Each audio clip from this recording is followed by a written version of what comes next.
got myself through school because I was really smart as a kid, right? I went to Redford House, a boutique private school in North Devon, Fairlands, on Cornwall Street. It's right behind the West Bank offices, right? See that the back next to the freeway. That's the neighborhood with the most tennis courts in the world. Oh wow! Yeah, that's just a fact. Fairlands in the world, more than Wimbledon. And private tennis courts within people's yards until people start subdividing and building complexes in their houses, like Branston. Yeah, like Branston. I hope they just keep that record, But that just shows you the level of access, the level of privilege I was exposed to as a young child. And that school, my parents could not afford to take me there. You understand? But it was suggested that I go there by child psychologists because of how much high potential I had, and because I was given IQ tests at a very young age, and I scored off the charts. So I was like a child prodigy, child genius, or so they said. But every child is a genius in their own right. My genius just came in my retention of information and the fact that I can learn really quickly. So I've got a higher learning potential, whereas other kids are geniuses in terms of like football skills. You know what I mean? Abu Chunyakani and stuff like that. I was saying to my they're geniuses in that. Yeah, exactly. But those are the generation before us. That's your generation. Oh yeah. So that level of high learning potential and exposure combined with the environment that I was in, and also combined with the fact that yes, when I was born we lived in Soweto and Ditloof. My family is predominantly from Soweto, so I can see the duality, I can see the parallel life, I can see the parallel world, I can juxtapose my lived experience from being in the township with being in the suburbs, and then I can also study the different communities like an anthropologist, which means that from a very young age I've just been studying, absorbing the culture, seeing it from a bird's eye view, and seeing, okay fine, if I do something like this, can I gather people? What do people resonate with? What do they like? How can I unite a community of young people? It's no small feat to gather 2,000 young kids at a party. That's 2,000 different souls, that's 2,000 different households, families, people that are all gathered in one place, and any concept that you can come up with that can bring people together like that is something that you need to actually appreciate. If you do meditation and you're like present in the moment, right there while you're at that party, and you think to yourself, oh my goodness, all these people, all these different works of life, all these, like each of their fathers had 500 billion sperms that decided that this child is going to be this human being that is right now at this party. How unlikely that is. It took a comet wiping out dinosaurs so that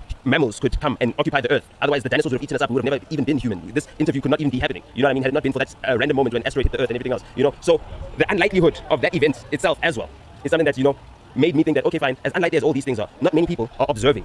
And those of us who actually observe and actually aware of how unlikely these things are able to influence unlikely events to happen in a way in which we can basically organize it. And that's basically how the world is run. It's run by people no smarter than you and I. It's just that people who decide that they're going to observe how the world works and then do certain things that will set off a chain of events that can affect how the future ends up developing. And so I always knew from a very young age that I'd be able to influence the world.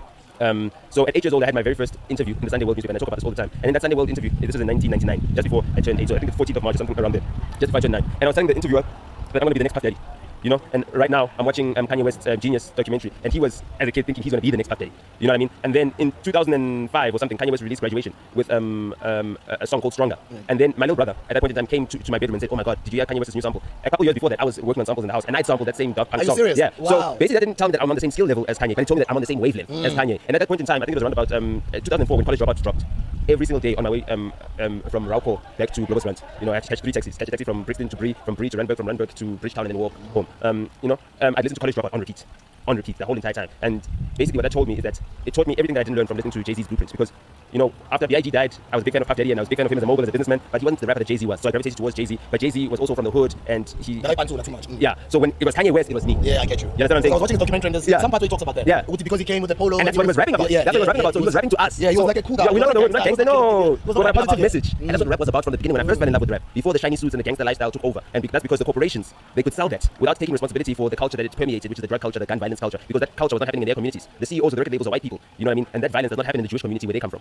You understand? But for us, it happens in our communities. And already as a child, I could see the danger in that this might be happening in the States, but the black communities as a minority community, they make up 13% of the US population. Like, guys, if this culture comes into our music and it becomes the dominant culture, we are 80% of the population. There's going to be on Salgaxi. You know what I mean? It'll be right on our doorsteps. It's a completely different thing. We cannot adopt that culture.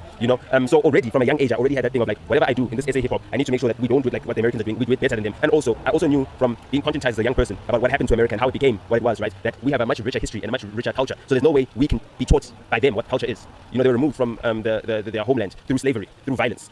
And they were stripped of their culture. And therefore, when we hear their culture and hear their struggle, we need to understand that means that we can persevere. That means that we can go through something as horrific as slavery and still emerge on the other side and still be singing and still be joyous and still have something to, rejoice in. You know what I mean? Our struggles are not futile. And that's the inspiration that they gave us. Because if you look at how South Africa became free, a lot of the subculture of, our anti-apartheid movement came from America.